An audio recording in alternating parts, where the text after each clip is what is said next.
There's no doubt that the NWO is one of the most influential and greatest storylines in wrestling history. Hall, Nash, and Hogan were the perfect choices for the group. Then they began to expand. Some were hits and some were big misses, but could they have all been home runs? We make it happen on today's show.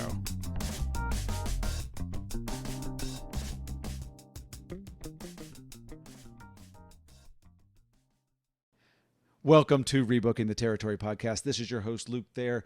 This is the podcast where grown-ups can go back and look at their childhood and say, what was wrong with wrestling? Well, let's fix it now.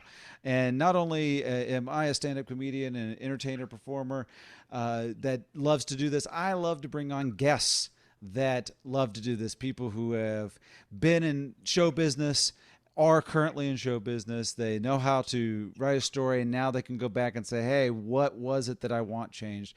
My guest today, we have one returning guest, former WWE writer, Chris Dunn. It's great to have you back. And we also, this time, we have the added bonus of a third man today. Dave Easton, a Emmy-winning producer for Fox Sports. Also, he started the WWE Podcast Network, which is an amazing feat right there. That's the credit that people are going to care about on this podcast. Anything related to WWE or pro wrestling in general. So, guys, thank you so much for being on the show. Thank you for having us. I'm excited. I'm glad to be revealed as the third man. Yes, and that's a little foreshadowing. Is that the third man, when that comes to mind, there's some people who are real nerds and they think of the third man, the film, but not this audience. Okay. This audience, when you say the third man, you know who we're talking about. We're talking about the NWO, and we're going to be talking about, there's Hulk Hogan. He's the third man. He's the one that comes in, but beyond that, there is just a slew of other wrestlers that became NWO members, and some of them belong, some of them didn't, and we're going to kind of just go back and change that. But before we get into the actual rebooking, as you guys know, we need to just talk about the history that these guests had with our topic today. And Dave, we're going to start with you since you're the first time guest on the program today. What was your entry point into the NWO? Well, I grew up lifelong WWF fan, grew up on the Coliseum home videos, bloopers, bleeps, and body slams, watching yes. that was my introduction into wrestling, right? So I grew up watching every Saturday morning, then continually watching, WWF over the years. But for me, it, as for a lot of us, it started to feel a little stale. So I got excited when all of a sudden WCW was popping up on TBS and I could watch it. And obviously when Nitro started, that was, super exciting for me to be, because now I was like, oh, I have these options here. And I was a flipper on Monday nights. I was one of those guys who sat in front of the TV and flipped back and forth between Raw and Nitro. But my allegiance always ended up going to Nitro. And I think part of it was because I was so run down from the WWF product over the years. And again, I was a huge fan, so by no means am I putting it down too much, but I wanted something new. I wanted something exciting. So when on Monday nights, I was flipping back and forth, I would always start with Nitro and then eventually, flip over to Raw and see what was going on. But for me, the NWO, when it started, was the coolest thing, I had seen in wrestling. I was so excited about it. I was a huge Razor Ramon fan. When he was in WWF, full on to this day, still imitate the his moves. I do the toothpick throw. So huge Razor fan. So when he showed up, I'm like, this is incredible. When Nash showed up, this is incredible. And the reveal of the third man is Hogan. I was all in. So as someone who was so excited for WCW to be competing with WWF, to be giving me that alternative, as a lifelong fan, there was nothing more exciting to me than the NWO. And we can get into later how my feelings changed on it as it went on. But starting from the beginning to the launch of it, it was the best. It was the thing that made me so excited to be a wrestling fan. It was that thing when I was in high school that I could wear the NWO t-shirt in the hallways and it was actually cool. It wasn't who's this weird nerdy wrestling fan? It was oh, that's that cool thing that's going on in wrestling right now, which, quickly became uncool at a point. But that for me, it was like, this is awesome. This is why I've been a wrestling fan my whole life. This peek behind the curtain, the NWO, the idea that it was like, oh my God, we're breaking the fourth wall here. Like, these guys aren't supposed to be here. They work for the other company. They're jumping ship. This was a moment for me that was the peak of my wrestling fandom, like all coming together. So I have a very, very fond place in my heart for the NWO, which is why, when I think about things that might have changed about it, I'm excited to talk about that too. Oh yeah. Now, I definitely relate to the high school NWO creating a different kind of atmosphere for wrestling fans, because I grew up a fat kid. I was always the nerdy kid. I was the guy that, people weren't friends with, but the NWO, shockingly enough, got me friends. I can't believe pro wrestling got me friends, friends, cool friends. Like all of a sudden the people that were the cool kids that were also into wrestling saw that I was in wrestling. And in fact, we all got NWO nicknames, and I was Buff. They called me Buff out of everybody. You are the stuff, and the girls cannot get enough. Yeah, if the NWO could make Buff Bagwell cool, it could definitely make you cool. So absolutely, So I never worked in like a Chippendales or Thunder from Down Under. It was just a high school nickname, but still, it definitely made me feel like a welcome part of the community. And so, Chris, how about you? Like, what was your NWO experience?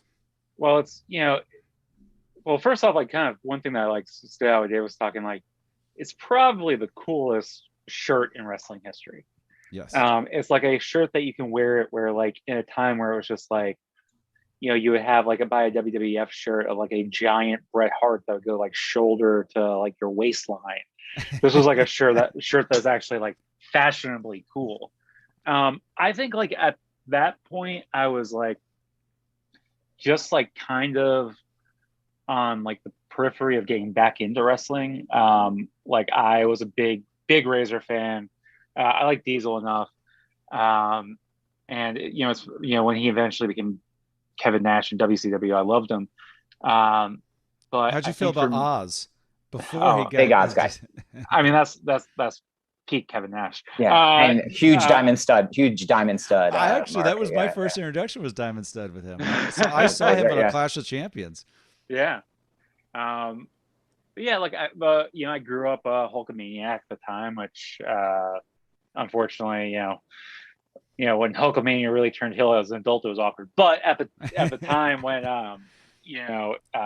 when he turned heel and like I heard about it, like I was like checking in on Nash Hall, like I kind of knew what was going on, and like it was cooler going back and watching. But like the Hogan stuff pulled me back in such a big way to like wrestling overall, and it kept me in for such a long period of time. And then like the commercials were cool. They were like very different. Obviously, they started doing those to kind of hide Hogan's corniness, but like they were like such a cool element of it, and like they were just so exciting to watch, and it just made me a bigger wrestling fan. And you kind of like, to Dave's point, like as a high school kid, like the NWO like made me more friends, and like that's the great thing about wrestling. And it's like one of the reasons I love I wanted to come back and do the podcast again, because like you kind of get to relive like these moments of your childhood and the way you make friends. And like even as an adult, like Dave and I became friends through wrestling. So it's just like a cool connective tissue that like people have, and the NWO connects a lot of people. The NWO still connecting friends. That's how we're friends now. Yeah. Chris, and now Dave, like we wouldn't have met. We don't even live on the same sides of the country. Right. No. And so we're talking wrestling, which, by the way, there's two things you said, Chris, that I want to address. For one, Hulk Hogan never turned heel in real life. Terry Bollea turned heel. Hulk Hogan is always, in real life, my hero. Terry Bollea, not so much. But also the T-shirt thing. That is such a great point. I have an NWO T-shirt currently. I don't know if you guys do, but I do. Yep. Yeah, I actually have a Hollywood Hulk Hogan shirt too.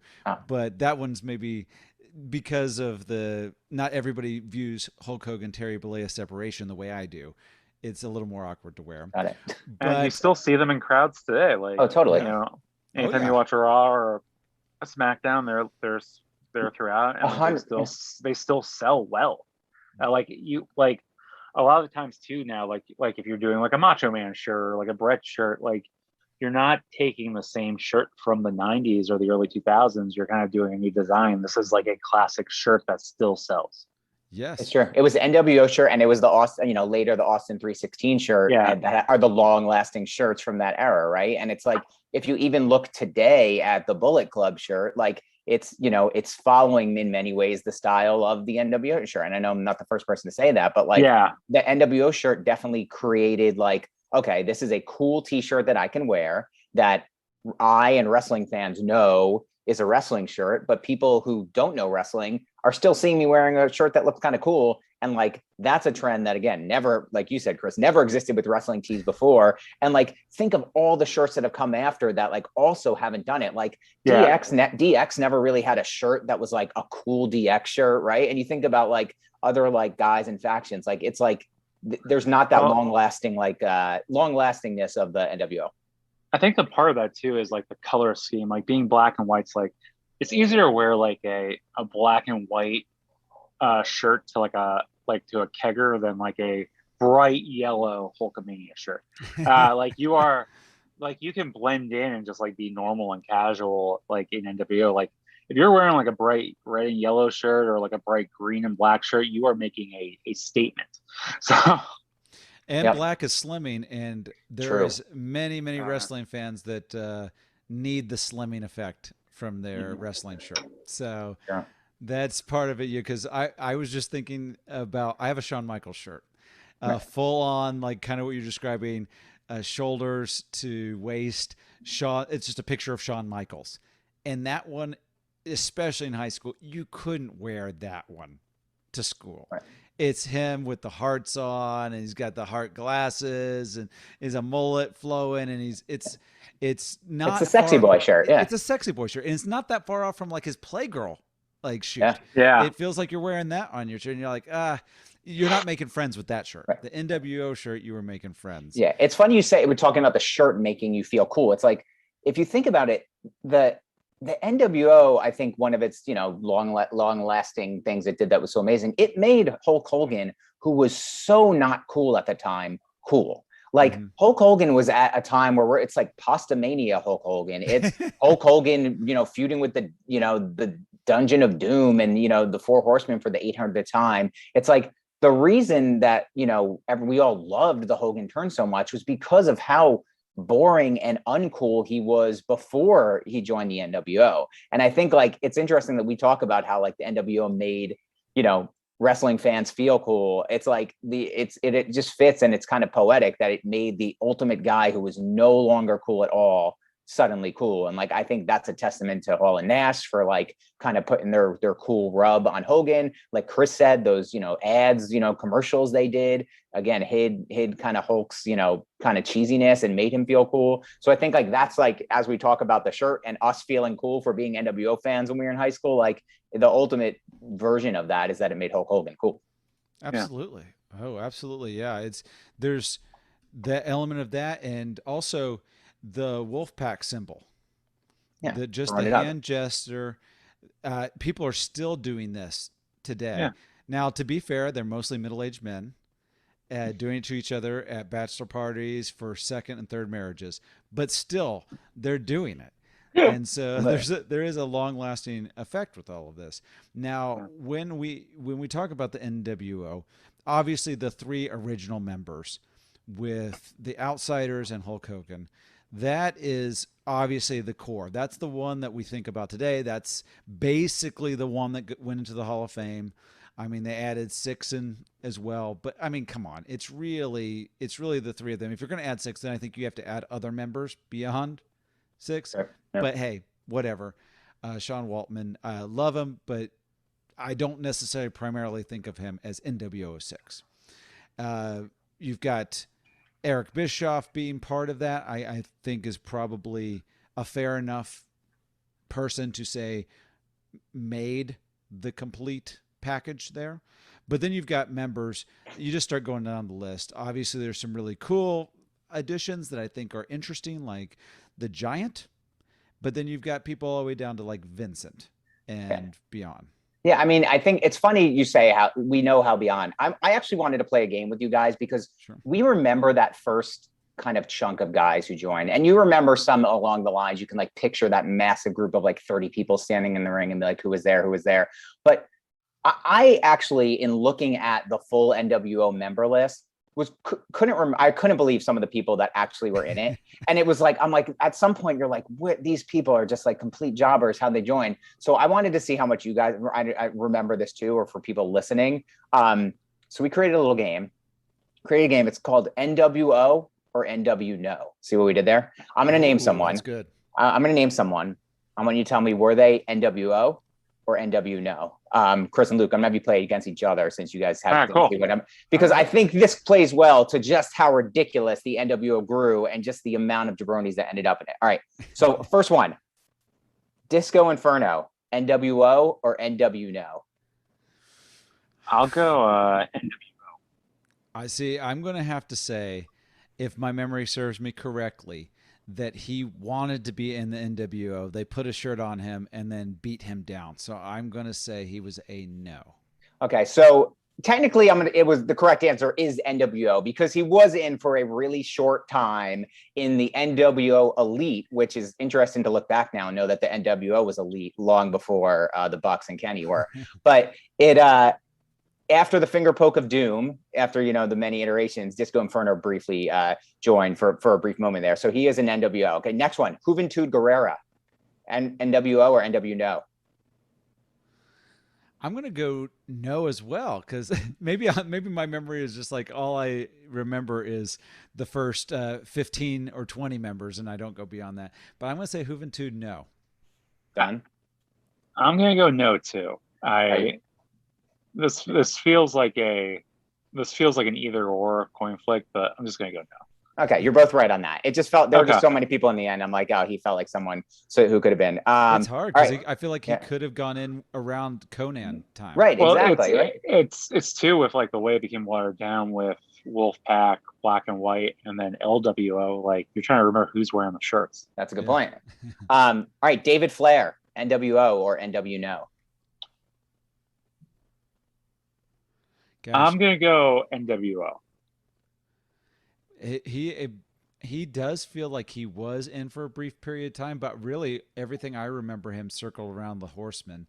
So, boy, that's a tough one. I'm going to stick with no, just because so far that's all I've said. Correct answer is NWO. David Flair also briefly joined along with then girlfriend Tori Wilson in that NWO Elite moment, which was again after the Wolfpack and the Black and White had split off into their own factions, and then there was that finger poke of doom moment that rejoined the NWO Elite for like 3 months before it broke up. All right, a few more here real quick. Louis Spicolli, NWO or NW No? NWO. I'm gonna go no. I'm sticking with it until I'm sure. Louis Spicolli was in the NWO. So far, it's all everybody but Juventud. Yeah, I know. All right, last one for you. La Parca, NWO or NW No? I'm sticking with no. I mean, he's got the colors, but that's what makes it feel like he wasn't there. I'm gonna go no as well. He was not in. He was NW No. Okay, you both nailed that one. I just think it'd be funny to picture La Parca wearing the shirt. But I think it just goes to show you, like, they got really thin at the end, right? Like you started off with, like you were saying, Luke, you had Hall, Nash, and Hogan, and then they made the move to, the exact order at the top. It went DiBiase came in, and then Giant, and then Fake Sting, and then Six joined, or Sean Waltman. And what's crazy to think about is how quickly all of this happened. Like we're talking about in the first 3 months, right? If Bash at the Beach is the origin of the NWO, by September, you have Hall, Nash, Hogan, DiBiase, Giant, Fake Sting, who they kept around even after Sting, rejected the offer and headed to the rafters. Fake Sting still came down every week.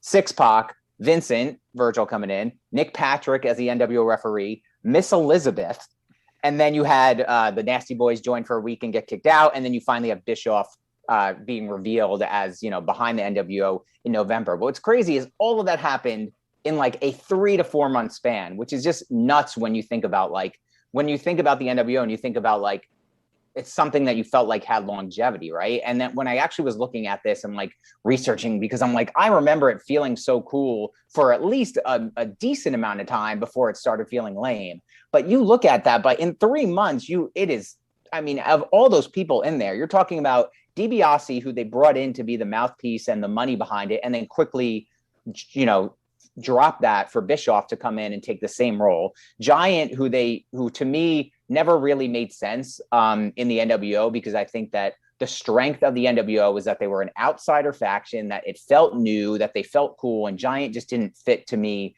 in what they were building there.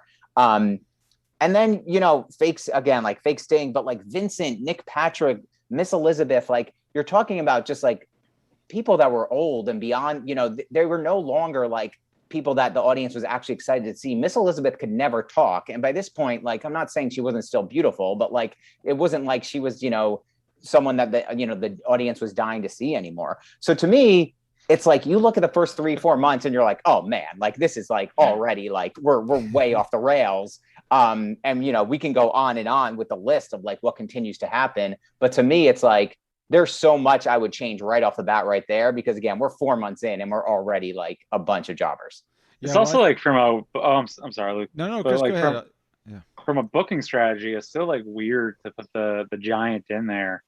Like the guy is like over 7 feet and like 400 pounds, doing drop kicks, doing all this cool stuff. Like he's an attraction onto himself, and like it feels for both television and live events. It's like, you know, the NWO, like, you know, the star voltage of Hogan, Nash, and Hall takes away from the Giant being special.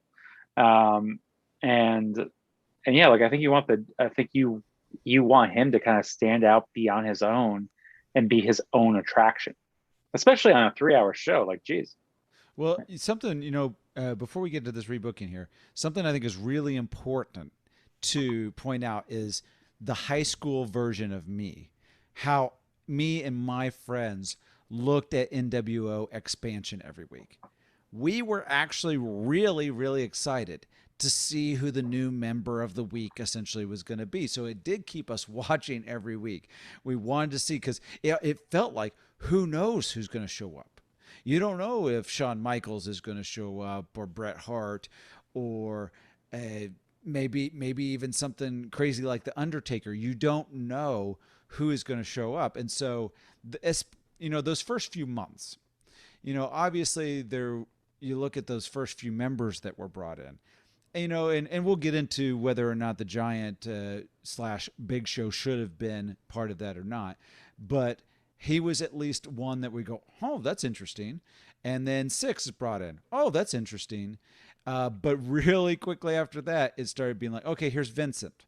And we go, all right, well, okay. And then, you know, then we're getting a referee in here. Here's Nick Patrick or whatever. And then we got like, you know, Eric Bishop. Buff Bagwell was actually an interesting one. We go, oh, okay. And then then we get Mike Wall Street, which is IRS light, you know, and so there was one, you know, then when we got Randy Savage, it was like another up. So they did a good balance, I think, for at least a little bit of bringing in some really interesting names and mixing it in with like, oh, here's a guy of the week, and you go, oh, that guy kind of sucks, and then you wait till next week. It obviously, the longevity was not there. They weren't able to continue that interest from at least me and my friends, and I assume there was probably a lot of kids that were watching at the time that were like, who's going to be the next member? But if you don't fulfill that every week, if it isn't bigger and better, then at some point interest does get lost. Yeah, I think for me, I think like I didn't even mind Vincent, like just because like I was like, okay, he should be with DiBiase. And I did think like DiBiase was interesting, especially because like the Hogan history. You know, and Big Show at the time was like, all right, that's fine. But like I think there are ways to kind of do it where you spread it out a little bit more. Like when Six came in, like, goddamn, that guy, like, he was just bringing so much anger and passion and vinegar that you didn't really see when he was 1, 2, 3 in WWE. Like, I think like there are ways to tell that story of like who could join next without rushing it. Like you were never going to do bigger than Hogan, but you could spread it out and have each of those moments be impactful. And sometimes like, it's like, and too, it's like I think in sometimes with like DiBiase and Six just showing up in the crowd is good, but like you can always just spread that, like you can do like one over 1 month and just know, like, keep you guessing a little bit more, I think. Yeah, absolutely. Yeah, I mean, for me, it's like, it's funny you talk about those original like kind of months there, Luke, but like to me, it's like when like Buff and then Michael Wall Street, Rotunda, and then Bubba Rogers, Big Boss Man joins, and then you have Masahiro Chono representing NWO Japan joins, and then like by February, you have Savage join, which is like, I'm counting here, we're up to 19 people which have joined at this point. Some were ousted along the way, like, the DiBiases and Giants of the world.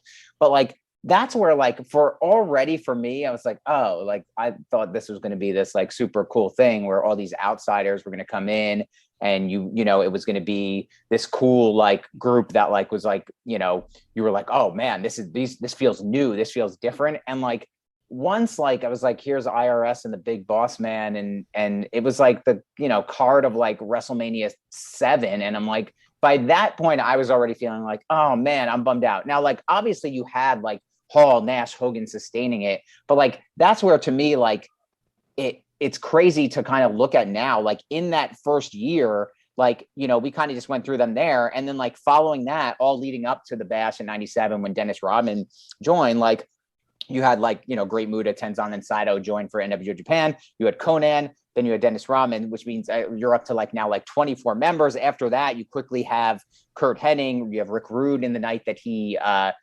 appeared on both shows at once. And then by that, you have the Louis Spicolli, Dusty Rhodes, Brian Adams, Scott Steiner, The Disciple. And like all of this is happening like, again, Starrcade happens in December. So like we're talking, the Louis Spicolli and guys, they happen right after. But like all of this is happening within a year and a half. And to me, by the time we got to Starrcade, which like the Hogan Sting build was awesome. I loved it. You loved it. I loved the idea of like, Sting like just wanting Hogan and like refusing to take the contract to fight any of the other NWO members. But if you really think about like what was going on in WCW by the time we got to Starrcade and Brett had debuted and Brett's the special referee and it's Hogan Sting, and then shortly after we split into Wolfpack and Black and White because it just had run its course. Like, and to me, that kind of all goes back to how fast and wildly like old and uncool the members joining in that first year were.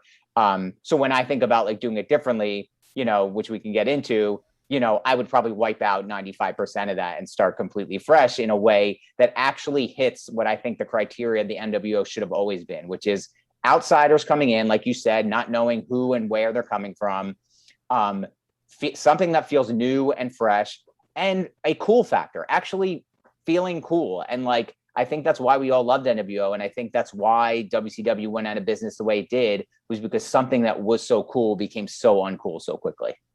I will say this though, like this is like the tough part of the NWO assignment. And I don't think they really did this back then, but like,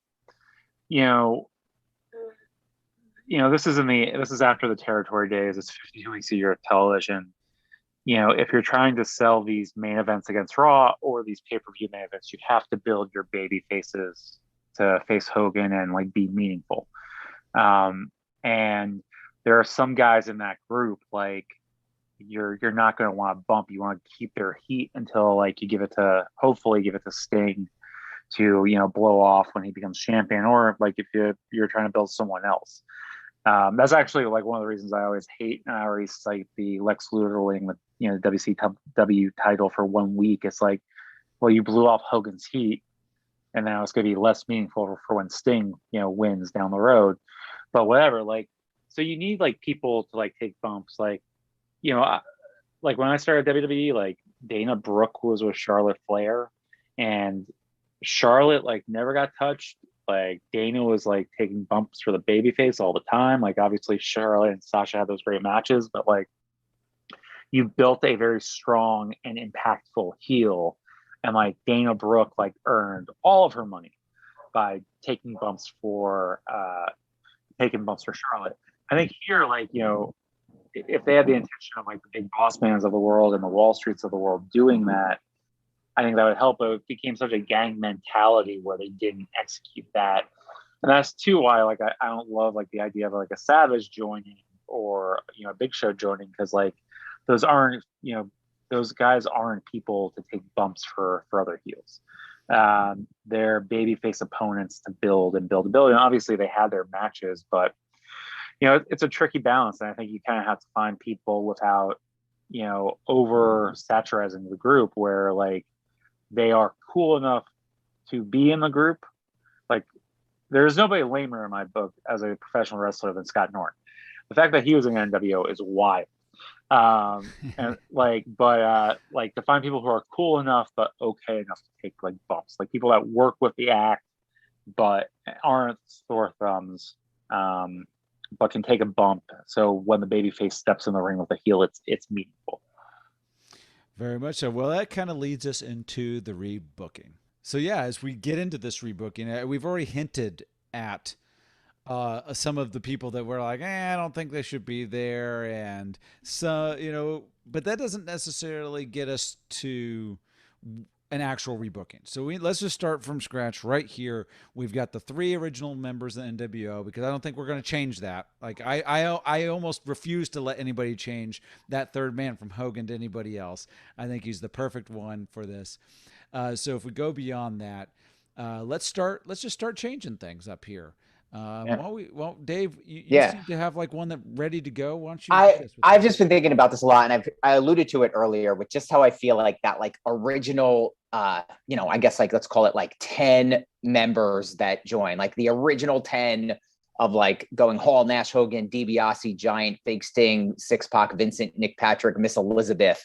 Like of that 10, the only one person that I think, or the only of the 10 outside of Hall, Hogan, Nash, of the others, the one person I think that actually I would want to, you know, that made sense to me and in our rebooking in this fantasy that we're creating, that I would want to stick around would be X-Pac or Sean Waltman. And I think the reason to me he made sense is he was an outsider. He was someone who was coming from the other company, so he fit with that.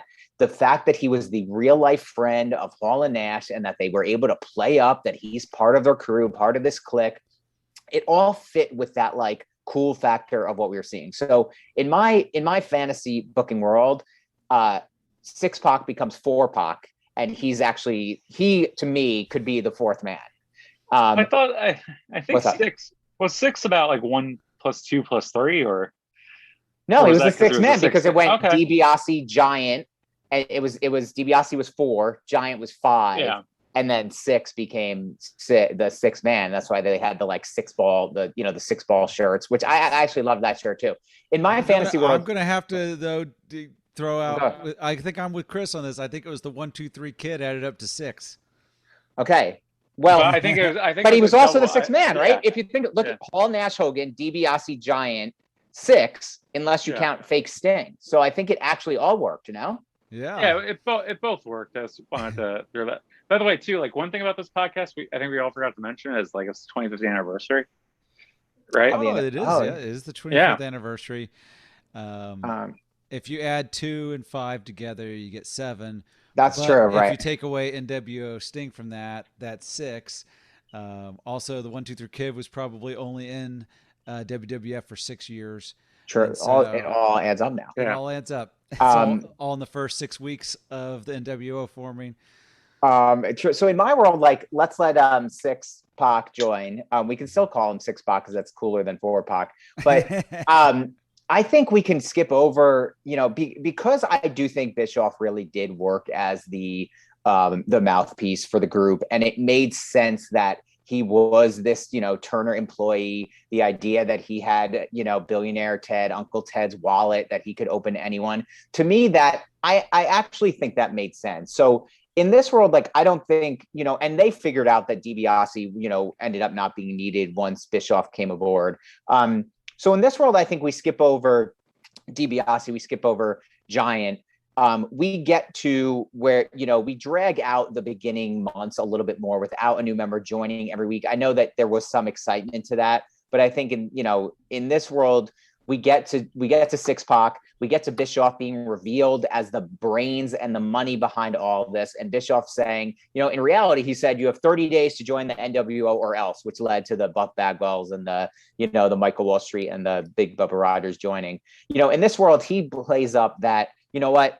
I have billionaire Ted, Uncle Ted's wallet. Anyone who wants to come in from any company, like the wallet is opening up. If you want to join the NWO, like we are here for you. And you continue to tease, like you said, like we don't know who's coming in. Like, is it going to be, Sean? Is it going to be someone else from WWE? But I think what I kept coming back to is the NWO was cool. And I want it to continue to be cool. And if you think about the wrestling landscape in 96 and 97, what was the coolest thing going on in wrestling at that time? And just like the NWO, it also had 3 letters. The coolest thing in wrestling at that time was ECW. So in my fantasy world, if you want to continue to make the NWO the coolest thing happening today, I think you have to look to ECW. And that's why I think one way to do it, open the wallet a little earlier than you did, because those guys came into WWF and WCW over time. But what I would want to see is, that as after a few weeks of Bischoff teasing who's coming in, any champion from any organization that wants to be here, the NWO is a place for you. The lights go out, standing in the middle of the ring. Maybe the NWO guys are getting beaten down. They're outnumbered. Lights go out, standing in the middle of the ring, throwing up his arms to the side with his pose. Go ahead. I guess Terry Funk. Terry Funk. No, you're right. Is the ECW champion at that time, Raven. So Raven actually came in a year later, but at that time, just a few months after the NWO form, Raven was the ECW champion. So you are immediately saying, we have Hall, we have Nash, we have Hogan, we brought in their buddy X-Pac, and now we have the ECW champion. We brought him over here. He left the bingo hall, and he came and got some of Uncle Ted's money.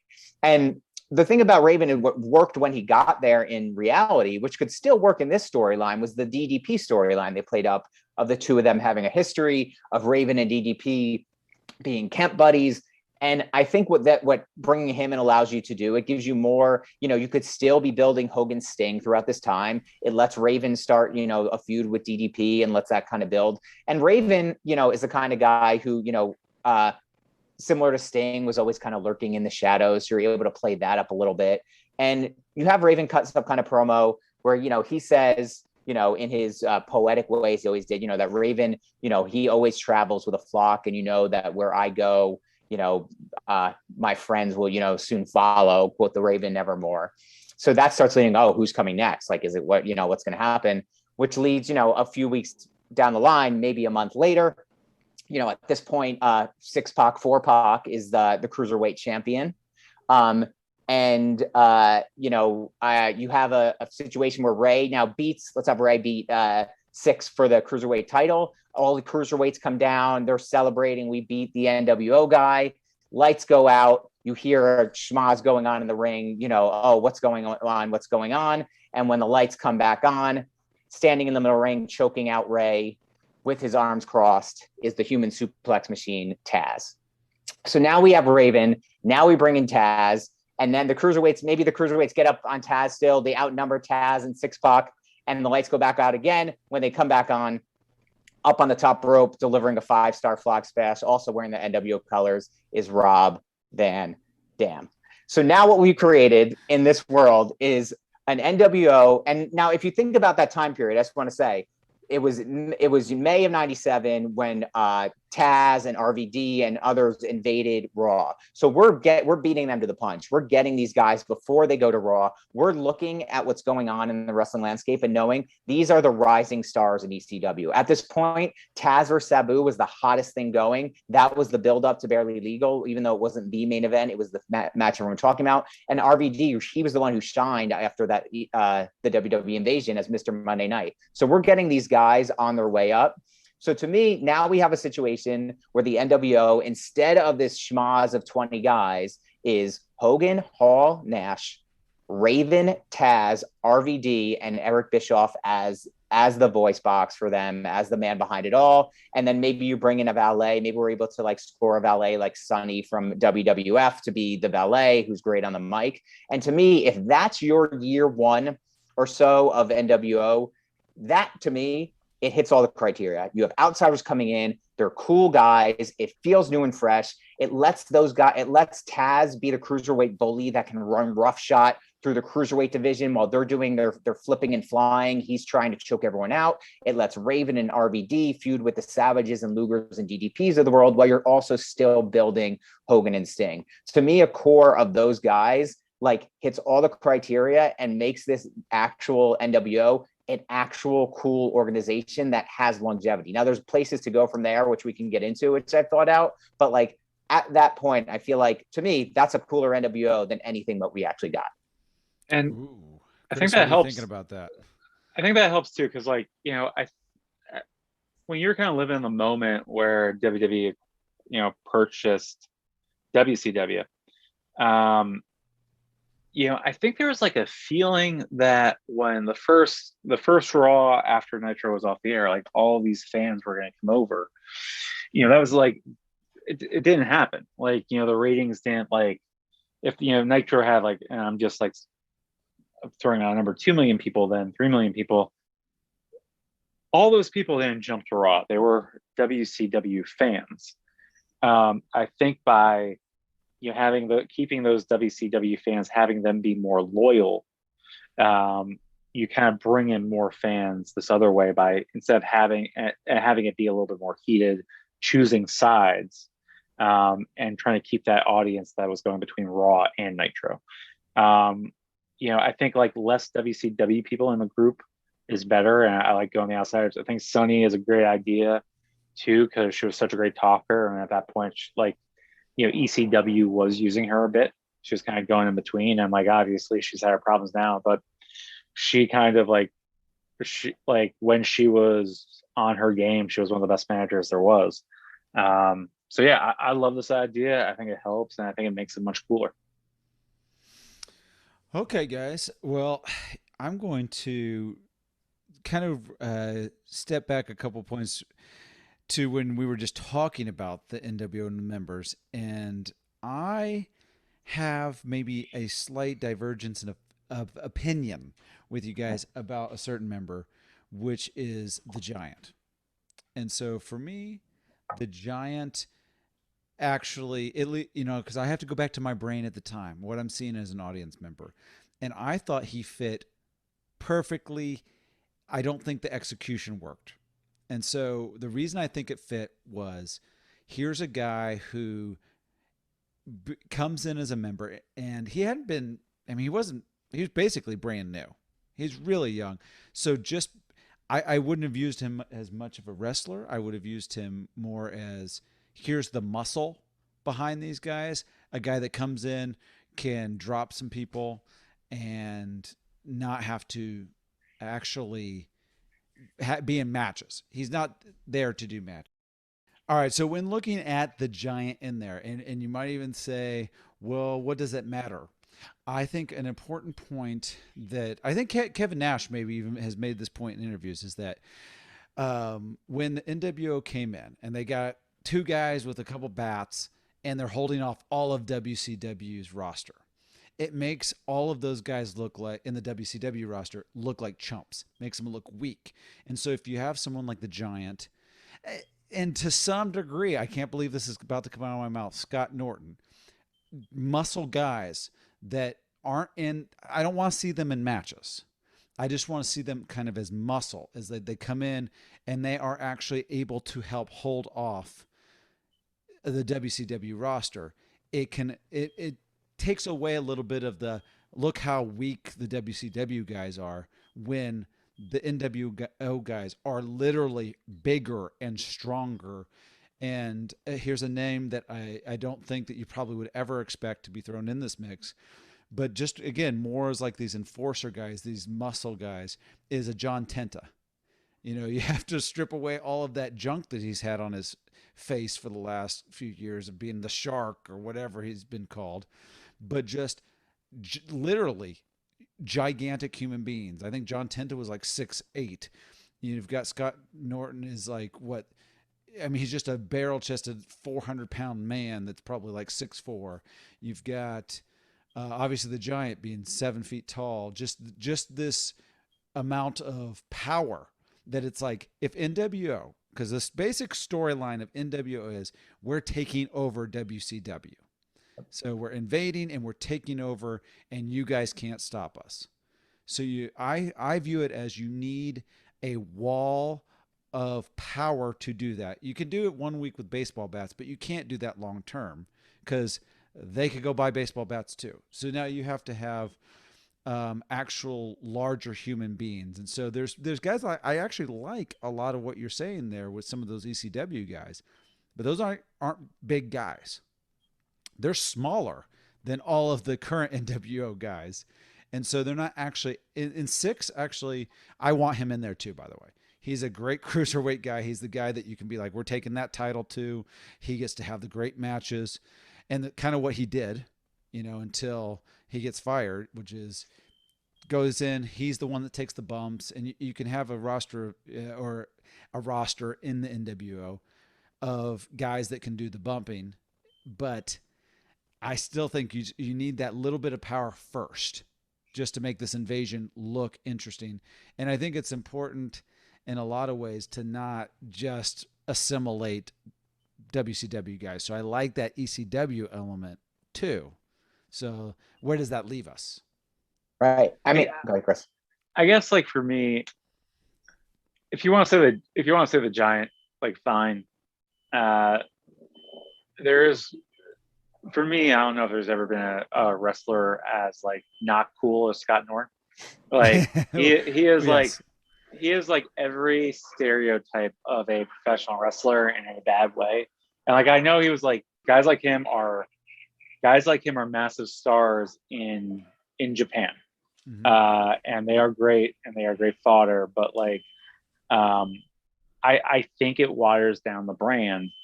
And I get it, like, the Giant is the Giant. I think one thing I liked about the NWO, which I thought was really cool, is like they were hit and run attacks.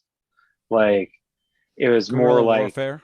yeah, they were really smart about that. I also think like you could have WCW divided a bit in a way, which is cool. But I get put on the Giant. I think like the one thing, and like, I disagree with like Nash on, and is like, when you're trying to build an act, like Nash is special because he's like, he's 6'10" or billed as 7 feet tall. Having him stand next to somebody who is bigger and taller than him takes away some of him being special.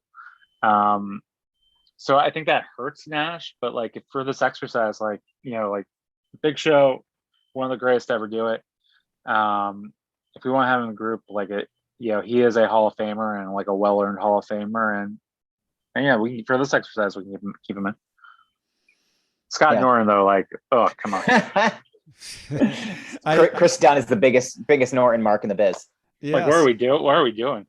Well, first of all, Scott Norton is always my go-to example of any NWO guy that did not fit. So I can't believe that I would even throw that out there. But I think just as an example of a guy that really, he's not a WCW guy, right? It's not, you don't know of him as that. He's really is more of Japan centric, so you could have some other people that are kind of the Japan centric, big guys, tough guys, that could possibly come in. I'm not bringing in Stan Hansen. This is too late for that. Although it would be great to see a middle-aged blind Stan Hansen take out a couple people. But there's, and who would have been great for this, at least in my opinion, but had it been just 5 years earlier or so, would be Vader. Like, someone like awesome. That. Yep. I think by this time it'd be really tough to, like, after what had happened in WWF, to then be like, hey, look at this guy. It's kind of like, well, yes, he's kind of used up at this point. It's also like to to push back on the Nash point a little bit more, like if you're keeping Bischoff in the group, he may be, footing the bill for the NWO, but he's also everyone's boss. Mm-hmm. So it's like, how do you react to your boss? Like the person that cuts your checks and controls your livelihood, that is muscle in its own way. So I think like you can, and I think that's too like how like, with the Mr. McMahon Austin character, like that's how you create a star, by somebody like fulfilling. I think everyone's had a boss in their life who is horrible. That storyline in WWF, like people got to live through Steve Austin. You can kind of do that in WCW in a way. But I understand. I also understand the thinking too of like the warfare mentality. Mm-hmm. Well, I like Bischoff in there. Yeah, I think Bischoff really worked. There's only one logical problem that I've ever had with any of the boss stuff, like even Vince McMahon or Mr. McMahon, is what just stops him from firing these people just like he does every day with other wrestlers and says, future endeavors them. right. And why allow them to keep showing up to your show and getting a paycheck if you're the boss? Like, and I wish I could fire you, but you actually make me money. It's like, I can't, it's like, I hate you, Steve Austin, but like, I also know that you're popping ratings for me. So like that's right. That would be like the kayfabe reason, would be him being like, as much as I hate you and just want to fire you, like, I know that like fans are tuning in and buying tickets to see you. So it kills me that I can't. Yeah. And so that it kind of works with that particular one. And I could even buy where it's like, hey, I have a contract that is ironclad. Somehow I got a special one. But in WCW/NWO, the logic issue that I have with this is I can get Bischoff saying, the entire roster has 30 days to convert your contracts from WCW to NWO. But then if they don't, what's the consequence? Right. We go to Starrcade. Right. I mean, yeah, it's an empty promise, right? Yeah. And it's funny, right? It's like at some point, and the WCW needed to win. And I know that's the thing that everyone always says, is like, it just went on for so long without anyone ever getting anything over on NWO, that it's like you said, it's like now the NWO is the entire roster. And it's like, it's like it fails to continue to be interesting if there isn't a little back and forth with some wins and losses. And I think like that's something that like led to its downfall also, is like by the time you actually like have Sting win, like you said, like, it felt almost anticlimactic because of like, just like the like continual, like nonstop, nature of, no one ever getting anything, back in return. And I know it's tough to, the whole idea of the NWO is we're taking over. Nobody can stop us. We're going to kill WCW from the inside. So I understand the idea of like, well, we can't have them lose. But I think what eventually happened, and I think like, what led, like once you split them after, into Wolfpack and Black and White, it's like, then it just became everything. Now all of a sudden, Luger, Savage, Sting are all in the NWO, and yes, they're in the NWO Wolfpack, which was like more of the face part of the faction. But like now you're talking about like the guys that were standing up to this, the like pillars of WCW that were there at the very beginning when the NWO took over, are now in the NWO too. And I think like that to me is where like I also go back to thinking like, if you bring in some more guys from outside earlier, like ECW guys, for instance, it allows there to be that eventual dissension in the group and an eventual split that makes a lot more sense than just like, all right, Hogan and Nash seem to be feuding, so like Nash is going to go that way with Hall and bring in like, Sting and Conan and Savage. And like, again, there was no like really rhyme or reason for it, where like, I let's just say in the world where the ECW guys come into the fold, like that could lead to a very natural dissension, right? Where it's like over time, like Hogan, Hall, and Nash are leaning on, Raven and Taz and RVD to like do so much of their bidding, but then like eventually these guys say, hey, you have to remember where we come from and what we used to do. Like, we're hardcore, we're extreme. And like that dissension to me, like, allows you the storyline to prolong so much longer than it did. So instead of it just being like, all right, so now you have like Hogan and the black and white on this side against like, the same old people on the other side that he was fighting. When it's Luger and Sting and Savage versus Hogan, that's the exact same thing. Now they're just all wearing NWO shirts. But if you're able to be like, now we have these ECW guys going off one way, we have the original NWO guys going off this other way. Maybe the ECW guys actually start bringing in to their fold guys that were in WCW at that time that had ECW origins. One guy who was picking up steam this whole time, and it never made sense for him to join the NWO when there were 30 members because he was too much of a hot act. But maybe it would make sense for him to join this ECW faction that only has 3 members, is Chris Jericho. Jericho this is at the time that he was at his hottest, and he was climbing, and, he was climbing up on his own while all the NWO was going up over on, NWO stuff was going on over there. Jericho was becoming a star over here. And to me, if you want to think about like, maybe there's a world where Chris Jericho doesn't leave WCW, this is one way to do it, right? If he actually is part of a 3 or 4 man group that is, kind of like this outlaw faction, as opposed to, hey, we have 30 guys in the NWO, bringing Jericho, which he, has said repeatedly that he turned down when Bischoff offered him. It's another way to, add a rising star to this whole mix and just prolong the thing for that much longer. All right. Well, I buy all of that. I buy all of that. I maybe have my own particular way of going, but hey, I still get it. And, something just to, take 2 steps back when we're talking about the Eric Bischoff thing and the money. Do you think that we need a WCW benefactor, or, like when Ric Flair comes in and the consortium is me type of moment, to be able to say, I can fund these WCWs guys. I actually bought the WCW name, branding, and everything. So now you have the NWO Eric Bischoff, but I bought all the WCW stuff out from under you. And then you can sort of have like what you were saying, where you've got all of these outsiders that have come in to be the NWO, and they are literally not part of the WCW. Oh.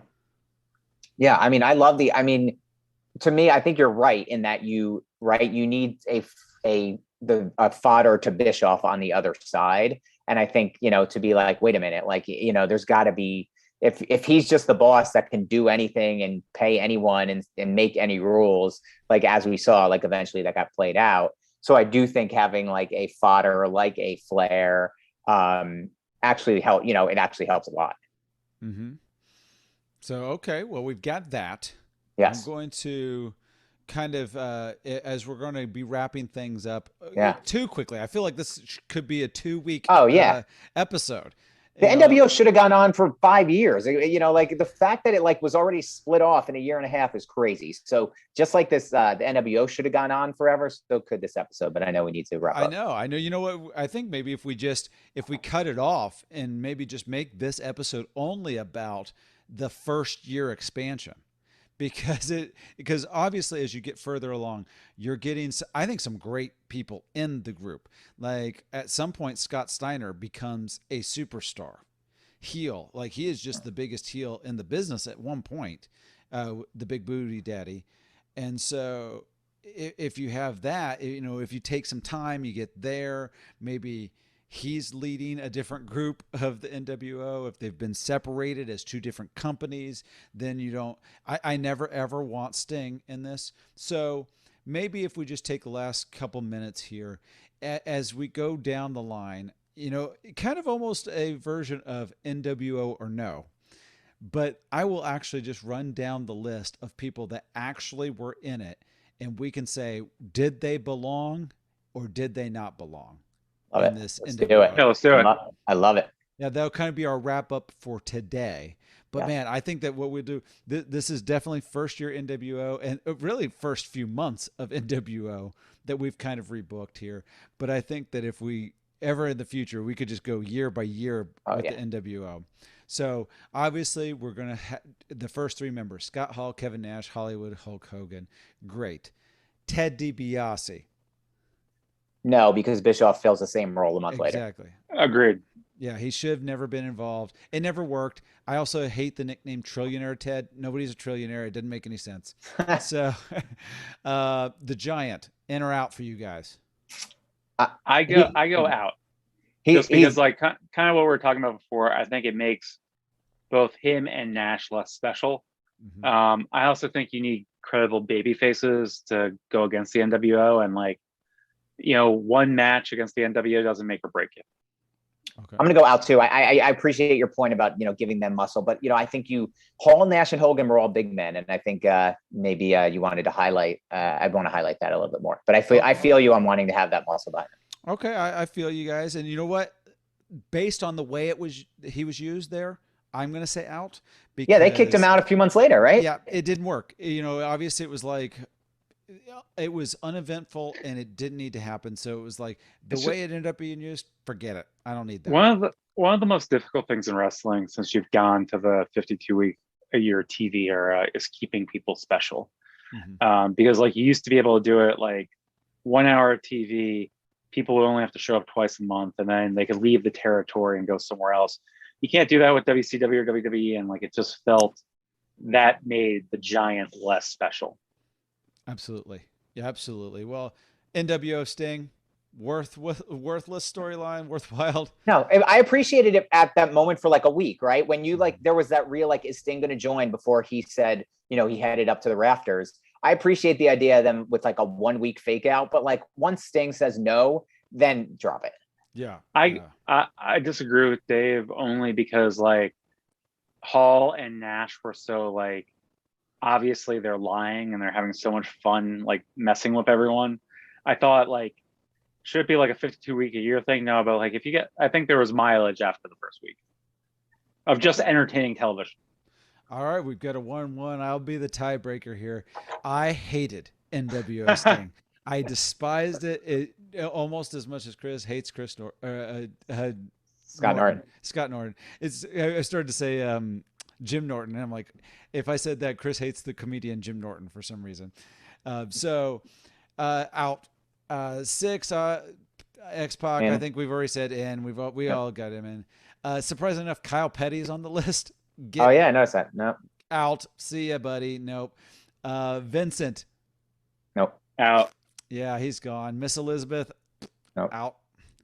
I'm going to just include Knobs and Sags as one unit. I hated the Nasty Boys. I don't ever want to see them near this stuff. Out. Agreed. Get them out. Agreed. Get them out of wrestling completely as far as I'm concerned. This is when Nick Patrick. Go ahead. I never really counted him. I was just like, I never really counted him as a real member. I thought he was just like the ref. Yeah, maybe I should, but I get the idea of like a heel ref. It made sense and it fit at the time. I don't think you needed him to like come down with the ring to them like as they were like cutting promos. I don't think Nick Patrick needed to be standing there. But like the idea of them having a ref in their pocket, like that was serviceable. I like having a ref in the pocket, so I'm going to keep him. Obviously, Eric Bischoff in, and then we're getting into, and I'm going to kind of group these folks together, and you pick out a name or two that you think works. But we've got Buff Bagwell, Mike Wall Street, Bubba Rogers, Scott Norton, Randy Savage, and then the final one will be Dennis Rodman. For me, the only person on that list is Rodman that I would have in it because it's crossover appeal and they were on the night show, and especially during that time, I was big for wrestling. If I could leave one thing with this podcast, like Buff Bagwell was never cool. So those hats were doofy.